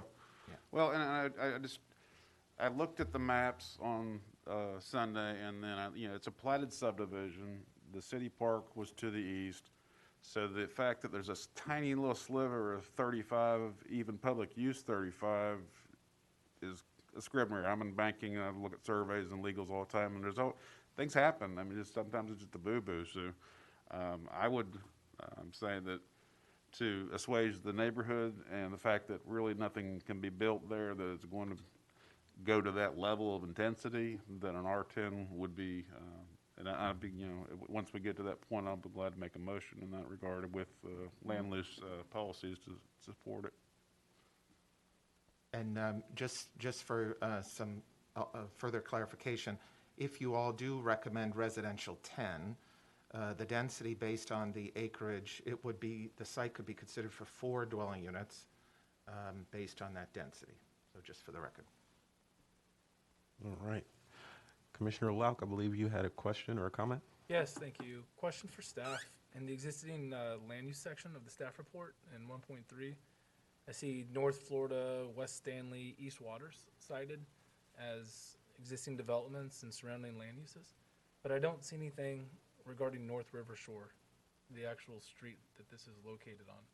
So is there any other parcel on this street that's R35? Or is this the only one in the sea of R10 on this given street? And if that's the case, then why didn't we consider R10? Sorry, I'm having a hard time hearing your question. So I'm looking at the existing land use in the staff report in section 1.3, right? And I looked through the entire section, North Florida, West Stanley, East Waters, but I don't see anything regarding North Shore. And I'm wondering, is there another R35 parcel along that street? Or is everything currently R10? And if that's the case, then why didn't we consider R10? Back to Commissioner Handy's original question, I'm still not clear on why we're not asking for R10. Because I don't want to, if we're missing something that's compelling for R35, I don't want to step over it. I think I heard your question. There is a portion of North Rivershore Drive directly to the east of Purity Springs Park, which is adjacent to the subject site, that is recognized under the residential 35 designation. Does that help answer your question? Go ahead. It does. Commissioner, again, David Hay, Planning Commission staff. It should also be noted within the map, there are parcels further east that are west of Florida Avenue that are urban mixed use 60 along that corridor. So on both on the north and south side of North Rivershore Drive, there's urban mixed use 60, then it goes down to the R35, and then the park, basically. All right. Thank you. All right, Commissioner Kress. My comments relate to Purity Springs. I have been there, and it could be a great place. It's kind of a sad place, and I appreciated the caller's comments about Sulphur Springs. And I was surprised that the EPC reviewer didn't have any concerns about a multifamily development right on a spring. So for that reason alone, it doesn't make sense to me to put some more density in that spot. Thank you. All right, Commissioner Fernandez. Thank you. I just want to, I think, just from looking at an aerial on it, the other RM35s along North River Shore Drive, the entrances are not on North River Shore. I think it's just the back of the property. Staff maybe can confirm that. But yeah, I also agree it doesn't fit the consistency of the neighborhood. So I do want that confirmed though, if the driveways to the other RM35 are on the north side of the property and not on North River Shore Drive.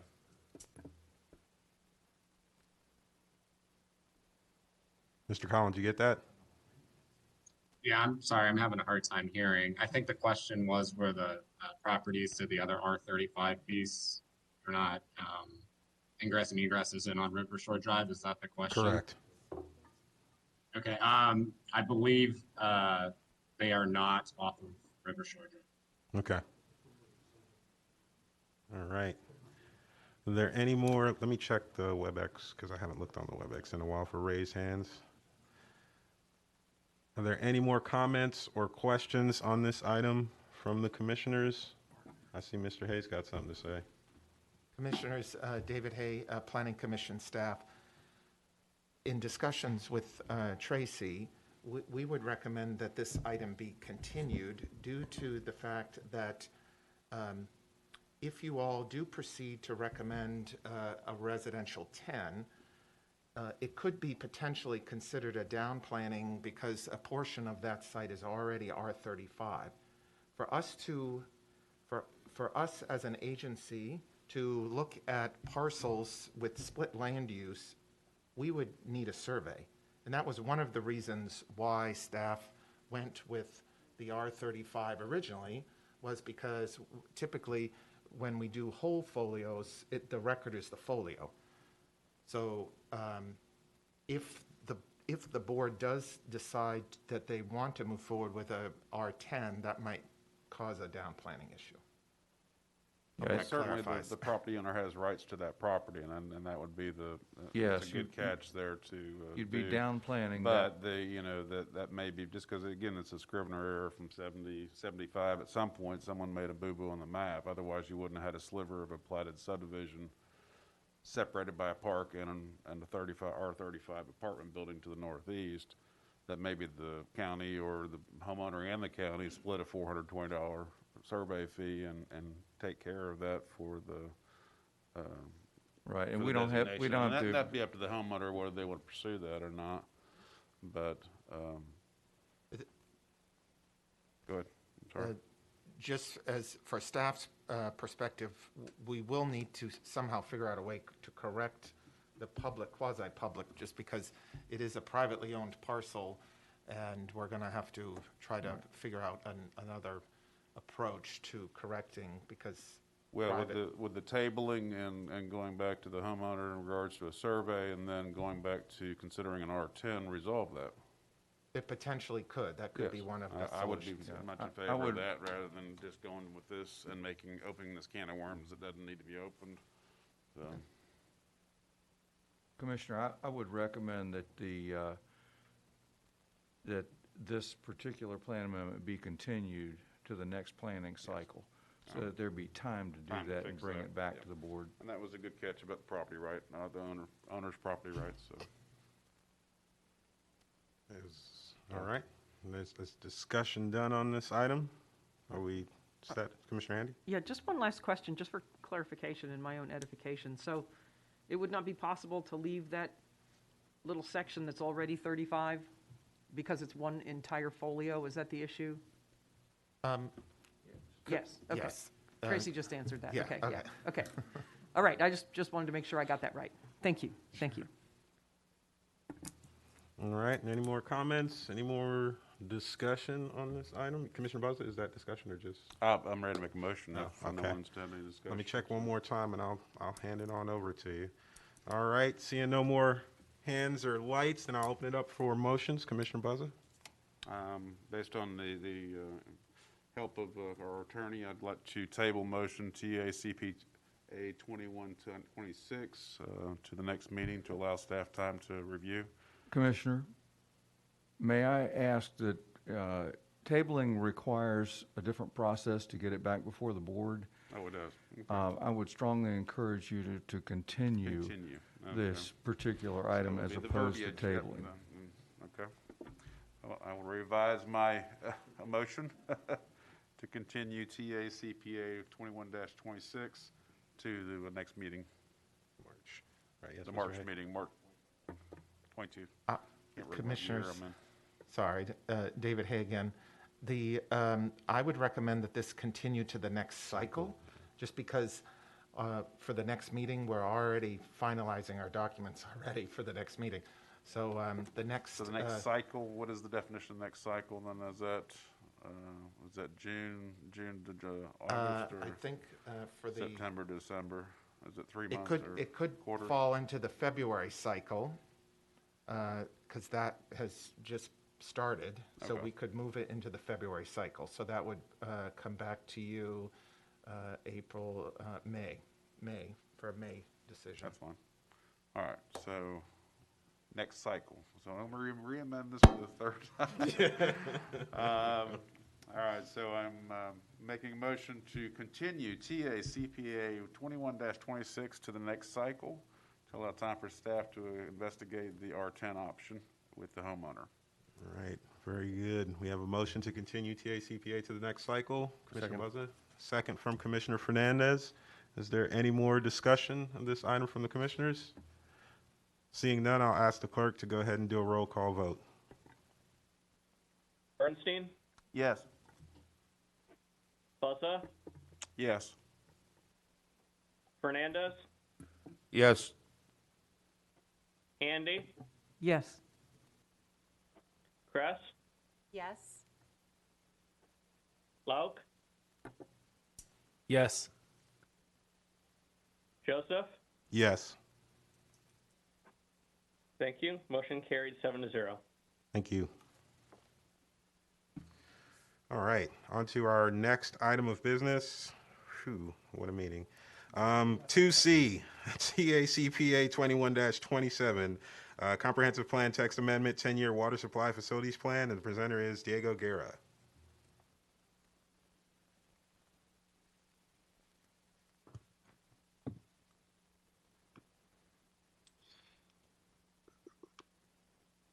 Good evening, Commissioners. Diego Guerra, Planning Commission staff. This is TACPA 2127, which is a text amendment to the City of Tampa's comprehensive plan. This amendment serves as a 10-year water supply facilities work plan update. This is a publicly initiated amendment, and the 10-year water supply facilities work plan is required to be updated following the regional water supply plan adoption, which occurred in November of 2020. The non-adoptable backup documentation included in your packet includes a detailed analysis and report that examines projections, sources, and project options. This was a multi-agency coordination effort with information provided by the City of Tampa, Tampa Bay Water, and the Southwest Florida Water Management District. This is an update to the potable water section by replacing the existing table with the one in your packets. The text changes in the potable water and infrastructure sections incorporate holistic water resource planning concepts similar to what was done for the county with the One Water chapter. The purpose of the update is to fulfill the statutory requirements to update the 10-year water supply facilities work plan with updates to the work plan table and edits to the water-related language in the potable water and infrastructure sections, which I just mentioned.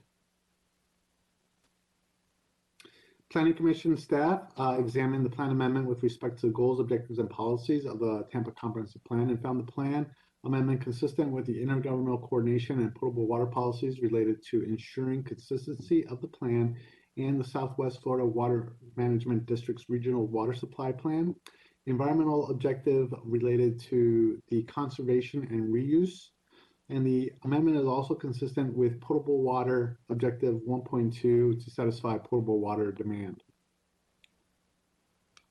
We did not receive objections from reviewing agencies, but we did receive comments from EPC, the Transportation Planning Organization, and the City of Tampa. Ladies and gentlemen, Planning Commission staff recommends the proposed text amendment TACPA 2127 be found consistent with the goals, objectives, and policies of the Imagine 2040 Tampa Comprehensive Plan. I'm available for questions. This concludes my presentation. Thank you, Mr. Guerra. We didn't have anyone sign up for public comment on this item, so I'll go ahead and turn it over to the commissioners for comments or questions, discussions on this item. Not seeing any lights in the room or any hands on the WebEx, and I will go ahead and close public comment and open it up to motions on this item. Yes, Commissioner Bernstein. Thank you, Mr. Chair. At this time, I would move that we find TACPA 21-27 consistent with the goals, policies, and objectives of the Imagine 2040 Tampa Comprehensive Plan, and that we refer it on to the Tampa City Council for their consideration. All right, that's a motion of consistency finding by Commissioner Bernstein. I have a second. Commissioner. Second. Oop, give it to Commissioner Buzza. He was first. Second by Commissioner Buzza. Is there any more discussion of this item by the commissioners? Comments, questions? No? I'll ask the clerk to take a roll call vote on this item. Bernstein? Yes. Buzza? Yes. Hernandez?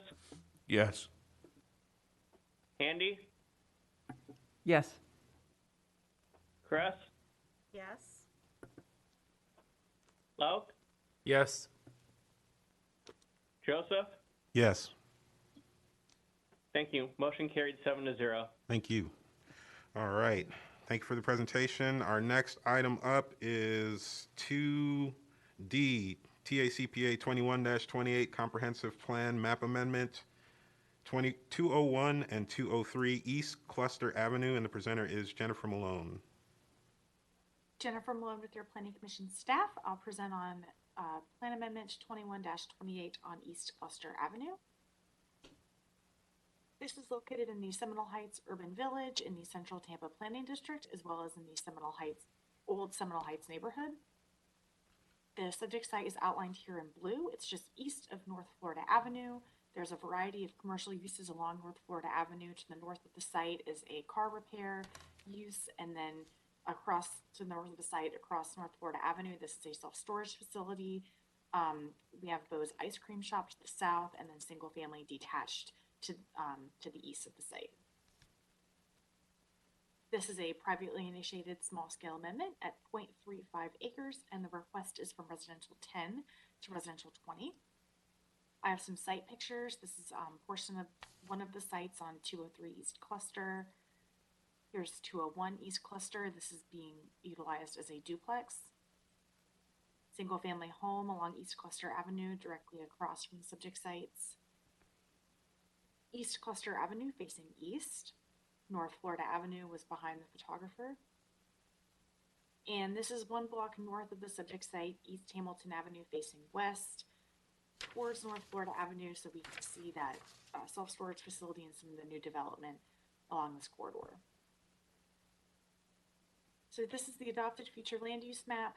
The subject site is residential 10, that's that orangish color. Community Commercial 35 is located along North Florida Avenue that allows for those commercial intensive uses. We have residential 20 to the north, residential 35 further to the north. There's also recreational open space to the south of the site. That's the American Legion Park. And then community mixed use 35 along East Sly, which allows for commercial general uses. And this request would convert this to residential 20 for the applicant's request. This would increase the amount of dwelling units from 3 to 7. It would also increase the amount of non-residential square footage from approximately 5,000 to 7,000. So in essence, it would allow additional dwelling units on the site and a greater intensity of non-residential uses. The subject site would still be required to meet locational criteria for any consideration of non-residential uses. This was found consistent with the comprehensive plan. The Seminal Heights area underwent a visioning effort resulting in the 2009 Greater Seminal Heights Plan and adopted policy and language within the comprehensive plan. The policy language in the comprehensive plan states that we must look at the vision plan and associated vision plan map shall be used as guides for any comp plan future land use changes. So the vision plan promotes a sensitive transition of uses from the core commercial areas to the surrounding stable neighborhoods. This request before you today would allow for that sensitive transition from the Community Commercial 35 directly to the west of the site along North Florida Avenue to the single-family detached homes to the east that would provide that transition in intense uses to the step down for the single-family detached. It's also within the urban village. It's located approximately 180 feet from the intersection of North Florida Avenue, which is an arterial roadway with transit located nearby. So this is an area where the plan seeks to direct the greatest share of growth within proximity to those services and amenities, especially within those urban villages. There's also a policy within the comprehensive plan that kind of came out of the Seminole Heights Vision Plan that allows we call it the Seminole Heights Node Bonus. So it allows an applicant through approval of a site plan rezoning to seek up to a 25% increase above what the future land use designation allows. That allows for compatible infill development and redevelopment to support transit and services in Seminole Heights to incentivize that. So any future development on the site is eligible for the utilization of that node bonus, which would provide that 25% increase. So approval of the plan amendment would allow for density that is compatible with the surrounding neighborhood and would allow for potential utilization of that bonus, which is consistent with the comprehensive plan. So with that, staff found it consistent. I'm available for any questions, and I believe the applicant is on the line as well. Thank you. Does the applicant have a presentation or? No presentation. Okay, not a problem. All right, let me see if we had anyone sign up for public comment on this item. Doesn't look like we did.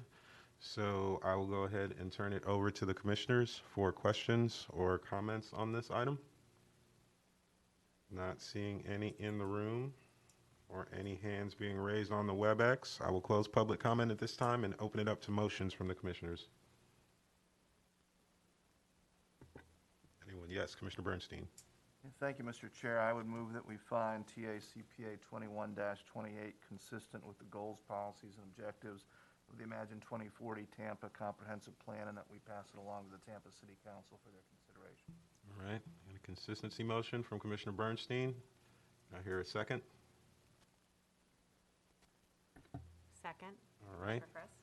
Second to that consistency motion by Commissioner Kress. Is there any more discussion of this item by the commissioners? Commissioner Fernandez? Oh, no. Oh, no, you're getting ready to vote. All right.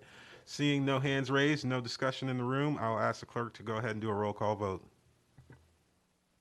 Bernstein? Yes. Buzza? Yes. Fernandez? Yes. Handy? Yes. Kress? Yes. Loud? Yes. Joseph? Yes. Thank you. Motion carried 7-0. Thank you. All right, our next item on the agenda, TACPA 21-29 Comprehensive Plan Map Amendment 6112 South West Shore Boulevard and 4733 West Bay Avenue has been continued to the February 2022 cycle. So we'll be skipping that item, picking it up a little later on. And we will move on to item 2G, TACPA 21-31 Comprehensive Plan Map Amendment, Interbay Pool, and the presenter will be Sam Thomas. This is Danny Collins. I'll be presenting on behalf of Sam Thomas today. Our next batch of next three amendments are park amendments. So I will run through those. Today we'll be looking at three parks, TACPA 21, which is Interbay Pool, TACPA 2132, which is Dr. Martin Luther King Recreation Center, and then TACPA 2133, which is USF Park. Just a quick background, these are publicly initiated by Tampa City Council to recognize the existing City of Tampa Park. Each park is listed on the park list, and all sites would be recognized through the recreational open space future land use designation. The Planning Commission staff reviewed the three parks and found them consistent with the recreation open space areas of the plan, and specifically promoting recreation open space opportunities throughout the city. Our first park is Interbay Pool. This is TACPA 2131. This is in the South Tampa Planning District, and more specifically, it's in the Culbreth Heights neighborhood. Here is an aerial map of the subject site and surrounding properties. Subject site's on the northeast corner of South Manhattan Avenue and West Estrella Street. The surrounding area is predominantly residential in character, with detached single-family houses to the west of the subject site on the southwest shore, west of South Manhattan Avenue. There is some ball fields to the north and northeast of the subject site. Here's an image looking east at the subject site from South Manhattan Avenue. This is looking north of the subject site from West Estrella Street. Here is the adopted future land use map. Currently, the subject site's recognized under the public Mr. Collins, future land use designation. we're not seeing your presentation. We're seeing you right now on the screen. Oh. Which didn't bother me, but I was alerted that could be a bad thing, so you might want to. All right, there we go. I'll just start from the first slide. This is TACPA 2131. It's for Interbay Pool. It's in the South Tampa Planning District, and more specifically, it's in the Culbreth Heights neighborhood. Here is an area of the subject site and the surrounding properties. It's at the northeast corner of West Estrella Street and South Manhattan Avenue. Surrounding areas predominantly residential in character. There are detached single-family residences directly to the west of the subject site. This is looking east at the subject site from South Manhattan Avenue. There's a pool that occupies the subject site. This is looking north at the subject site from West Estrella Street. Here's the adopted future land use map. Subject site is currently recognized under the public, semi-public designation. There is residential 10 along South Manhattan Avenue. Directly to the west is residential 10. And southeast of the subject site is residential 6. There is that public, semi-public designation that surrounds the site to the north, east, and south of the site.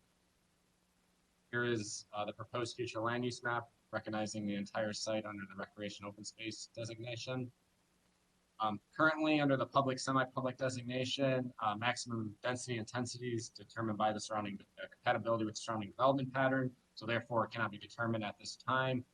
As proposed, this would remove any potential residential, non-residential uses from the subjects. Planning Commission staff recommends that the proposed map amendment TACPA 2131 be found consistent with the goals, objectives, and policies of the Imagine 2040 Tampa Comprehensive Plan. This concludes 2131. Thank you. All right, we did have someone sign up for this one, just one person. Thayer Harrison. Again, remember 3 minutes and identify yourself for the clerk, please.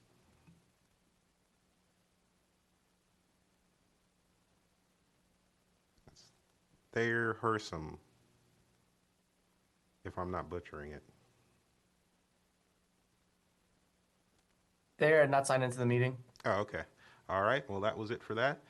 I presume there's no rebuttal from Mr. Collins since there was no comment. So I'll open it up to the commissioners for comments, questions on this one. Seeing no lights in the room and no hands being raised, I'll close public comment and open it up to motions on this item. Yes, Commissioner Bernstein. Thank you, Mr. Chair. This time I would move that we find TACPA 21-31 consistent with the goals, policies, and objectives of the Imagine 2040 Tampa Comprehensive Plan, and that we pass it along with the Tampa City Council for their consideration. All right. It's a consistency finding by Commissioner Bernstein. Second. Second to that motion by Commissioner Buzza. Is there any more discussion from the commissioners on this item? Seeing none, I would please ask the clerk to do a roll call vote. Bernstein? Yes. Buzza? Yes. Fernandez? Yes. Handy? Yes. Kress? Yes. Sorry, Commissioner Kress? Yes. Thank you. Oak? Yes. Joseph? Yes. Thank you. Motion carried 7-0. Thank you. 21-32. Back to you, Mr. Collins. This is TACPA 2132. It's Dr. Martin Luther King Jr. Recreation Complex. Subject site is located in the Central Tampa Planning District, and more specifically in the West River neighborhood. Here's an aerial map of the subject site and the surrounding properties. The subject site's generally northwest of North Oregon Avenue and West Spruce Street, just on the east side of North Rome Avenue. There is kind of an urban development pattern to the south of the subject site are residential uses. West of the site are detached single-family residential uses. This is looking southwest at the subject site from South Oregon Avenue. This is looking west at the subject site from South Oregon Avenue. Here is the adopted future land use map. The subject site outlined in this black color is recognized under the neighborhood mixed use 35 future land use designation. That NMU 35 is to the north, east, and south of the site. Directly to the west is are parcels recognized under the residential 35 designation. Here's the proposed future land use map, recognizing the entire site under the recreation open space designation. Currently under the neighborhood mixed use 35 designation, the subject site can be considered for 191 dwelling units or 356,755 square feet of residential, non-residential uses. This would remove the potential of residential and non-residential uses from the site. Based on those considerations, the Planning Commission staff recommends that the proposed map amendment TACPA 2132 be found consistent with the goals, objectives, and policies. The Imagine 2040 Tampa Comprehensive Plan. This concludes my presentation. Thank you. We did not have anyone sign up for public comment on this item, so I will turn it right over to the commissioners for comments, questions, or discussions of this item. Seeing nothing in the room and no hands being raised on the WebEx, I'll go ahead and close public comment and open it up to motions on this item. Yes, All right. Commissioner Buzz. I'd like to move that we move TACPA 2132. I'm sorry, I lost my place on the page here. Consistent with Imagine 24 Tampa and forward to the Tampa City Council for approval. All All right, that's a motion of consistency from Commissioner Buzza. Do I hear a second to that motion? Commissioner Bernstein? Second? All right. Motion of consistency finding by Commissioner Buzza, a second by Commissioner Bernstein. Is there any more discussion among the commissioners? Seeing none, I'll ask the clerk to do a roll call vote at this time. Bernstein, Yes. Buzza, Yes. Hernandez, Yes. Handy, Yes. Kress, Yes. Loke, Yes. Joseph. Yes.